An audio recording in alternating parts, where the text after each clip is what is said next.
ನೀವು ಚಿಕ್ಕೋಡಿ ಅಧಿಕೃತ ಅಭ್ಯರ್ಥಿಯಾಗಿ ತಾವು ಪ್ರಚಾರ ಕಾರ್ಯಕ್ರಮಗಳನ್ನು ಹಮ್ಮಿಕೊಳ್ತಾ ಇದ್ದೀರಿ. ಯಾವ ರೀತಿ ಪ್ರಚಾರವನ್ನು ತಾವು ಇದನ್ನು ಮಾಡ್ತೀವಿ? ನಾವು ಫಸ್ಟ್ ತಂದೆಯವರು ಕ್ಷೇತ್ರ ಯಮಕನ್ಮಡಿಯಿಂದ ಸ್ಟಾರ್ಟ್ ಮಾಡಿದ್ದೀವಿ ರೀ. ಈಗಾಗಲೇ 4-5 ZP ಮೀಟಿಂಗಲ್ಲಿ ಈಗ ಗ್ರಾಮಗಳು ಆಗಿದ್ದಾವೆ. ಇನ್ನೂ 2 ಉಳಿದಿದ್ದಾವೆ. ಇನ್ನು 2-3 ದಿನಗಳಲ್ಲಿ ಮುಕ್ತಾಯಗೊಳ್ಳುತ್ತದೆ. ಆಮೇಲೆ ನಾವು ಚಿಕ್ಕೋಡಿಯಲ್ಲಿ ಆ ಸೈಡೆಲ್ಲ ತಿರುಗಾಡಬೇಕು. ಈಗಾಗಲೇ ಕಾಂಗ್ರೆಸ್ ಪಕ್ಷ ಅನೇಕ ರೀತಿಯಿಂದ ಈಗ ಚಿಕ್ಕೋಡಿ ಆಗಿರ್ಬೋದು ಅಥವಾ ಬೆಳಗಾವಿ ಆಗಿರ್ಬೋದು ಭದ್ರಕೋಟೆಗಳಾಗಿದ್ದು ಕಾಂಗ್ರೆಸ್ ಪಕ್ಷ ಈಗ ಮತ್ತೆ ಆ ರೀತಿ ಒಂದು ಅಲೆ ಕಾಣ್ತಾ ಇದೆ. ಯಾವ ರೀತಿ ನೀವು ಪಕ್ಷದವನ್ನು ಈ ಗೆಲುವು ಕಡೆ ನೋಡ್ತಾ ಇದೆ? ಹೌದ್ರಿ, ಈಗ ಹೋದ ವರ್ಷ ಕಾಂಗ್ರೆಸ್ ಪಕ್ಷ ಜನರು ಬೆಂಬಲ ಕೊಟ್ಟಿದ್ದಾರೆ. ಈಗೂ ಕೂಡ ಈಗ ಪಂಚ ಗ್ಯಾರಂಟಿ ಮುಖಾಂತರ ನಾವು ಮತವನ್ನು ಕೇಳ್ತಾ ಇದ್ದೀವಿ. ಈಗಾಗಲೇ ಅದು ಅನುಕೂಲ ಆಗಿದೆ. ಜನರು ಕೂಡ ಭಾಳ ಬೆಂಬಲ ವ್ಯಕ್ತಪಡಿಸ್ತಾ ಇದ್ದಾರೆ ಅದನ್ನು. ಸೊ ಅದೇ ರೀತಿಯಲ್ಲಿ ನಾವು ಈ ಸರ್ತೆ ಕಾನ್ಫಿಡೆನ್ಸ್ ಇದೆ ಗೆಲ್ಬೋದು ಅಂತ. ಮೇಡಮ್, ಈಗ ಚಿಕ್ಕೋಡಿ ಲೋಕಸಭಾ ಮತಕ್ಷೇತ್ರ ಅಭಿವೃದ್ಧಿ ಪರವಾಗಿ ಒಂದು ಕೆಲಸ ನಡೀತಾ ಇದೆ. ಈಗಾಗಲೇ ಇರುವಂಥ MP ಗಳು ಏನು ಲೋಕಸಭಾ ಸದಸ್ಯರದಾರ ಅಣ್ಣಾಸಾಹೇಬ್ ಜೊಲ್ಲೆ ಅವ್ರ ಪೈಪೋಟಿ ತಾವು ಯಾವ ರೀತಿ ನೋಡ್ತೀರಿ? ಯಾವ ರೀತಿ BJP ಸರ್ಕಾರದ ಒಂದು ಅಲೆ ನೋಡ್ತೀವಿ?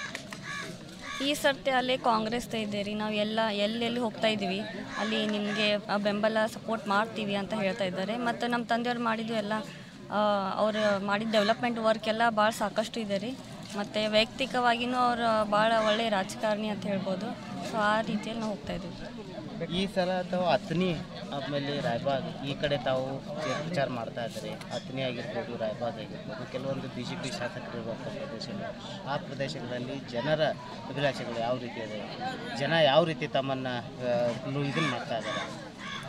ಆ ಸೈಡು BJP ಸರ್ಕಾರ ಏನು ಆಶ್ವಾಸನೆ ಕೊಟ್ಟಿದ್ದಾರೆ ಅದು ಜನರಿಗೆ ತಲುಪಿಲ್ಲ.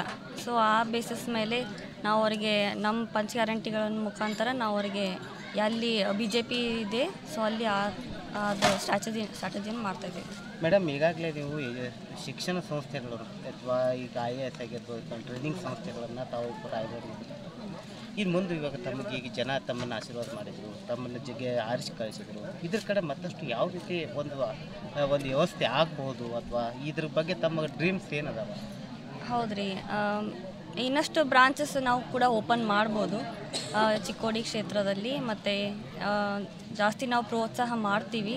ಮತ್ತು ಟ್ಯಾಲೆಂಟ್ಗಳಿದ್ದರೆ ನಾವು ಅವ್ರು ಕೂಡ ಸ್ವಲ್ಪ ಸಪೋರ್ಟ್ ಮಾಡ್ತೀವಿ. ಮತ್ತು ಮಹಿಳೆಯರು ಕೂಡ ನಾವು ಹೇಳಿದ್ವಿ ಅವ್ರಿಗೇನಾದರೂ ಸೆಲ್ಫ್ ಹೆಲ್ಪ್ ಗ್ರೂಪ್ಸ್ ಮುಖಾಂತರ ನಾವು ಅವ್ರಿಗೇನಾದ್ರು ಸ್ಮಾಲ್ ಬಿಸ್ನೆಸ್ಸನ್ನು ನಾವು ಓಪನ್ ಮಾಡ್ಬೋದು. ಆ ಥರ ಚಿಕ್ಕೋಡಿಗೆ ನೀವು ರತ್ನಮಾಲಾ ಸಾವನೂರು ಆದ ನಂತರ ತಾವು ಮೊದಲನೇದಾಗಿ ತಾವು ಅಭ್ಯರ್ಥಿಯಾಗಿ ಇದನ್ನು ಮಾಡ್ತಾ ಇದ್ದಾರೆ.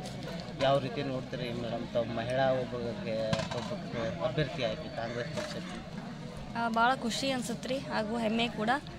ಹಾಗೆ ಅದೇ ರೀತಿಯಲ್ಲಿ ನಾವು ಈ ಟಾಸ್ಕನ್ನು ಮಾಡಲೇಬೇಕು.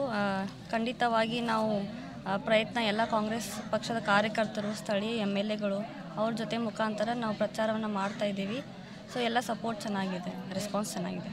Thank you.